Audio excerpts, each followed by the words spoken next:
ജില്ലാ enforcement squad Payyanur നഗരസഭാ പരിധിയിൽ നടത്തിയ പരിശോധനയിൽ വാട്ടർ അതോറിറ്റി കോൺട്രാക്ടർക്ക് 25,000 രൂപ പിഴ ചുമത്തി.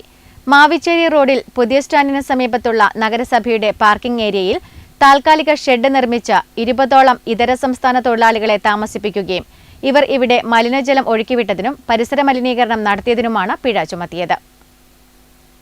ഇത് പയ്യന്നൂർ നഗരസഭയുടെ അധീനതയിലുള്ള പാർക്കിംഗ് കേന്ദ്രമാണ്. ഇവിടെ വാട്ടർ അതോറിറ്റി കോൺട്രാക്ടർ കുറെ തൊഴിലാളികളെ താമസിപ്പിച്ചു വരികയാണ്. ഇന്ന് ജില്ലാ എൻഫോഴ്സ്മെന്റ് വിഭാഗം ഇവിടെ പരിശോധന നടത്തുകയുണ്ടായി. ആ കോൺട്രാക്ടർക്ക് 25,000 രൂപ പിഴ വിധിച്ചു.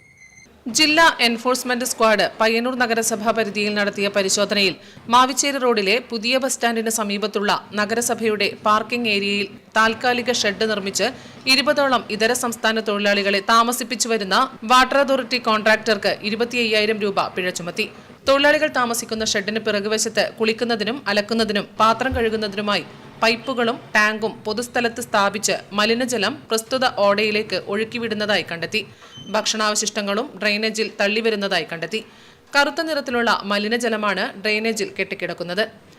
കൊതുകും കൂത്താടിയും പെറ്റുപെരുകിയ നിലയിലാണ് കാണപ്പെട്ടത്.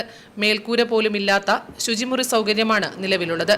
കോൺട്രാക്ടറെ സംഭവസ്ഥലത്ത് വിളിച്ചു വരുത്തുകയും അനധികൃതമായി സ്ഥാപിച്ച പൈപ്പുകളും ടാങ്കും ഷീറ്റുകളും മറ്റും പൊളിച്ചുമാറ്റി സ്ഥലം വൃത്തിയാക്കി മാലിന്യ പ്രശ്നം ഉടൻ തന്നെ പരിഹരിക്കാൻ നിർദ്ദേശിക്കുകയും ചെയ്തു. പാർക്കിംഗ് ഏരിയയിലുള്ള അനാസ്ഥയെക്കുറിച്ച് നെറ്റ്വർക്ക് ന്യൂസ് ചൂണ്ടിക്കാട്ടിയിരുന്നു. മലിനജലം ഒഴുക്കിവിട്ടതിനും പരിസര മലിനീകരണം നടത്തിയതിനും 25,000 രൂപ പിഴ ചുമത്തി.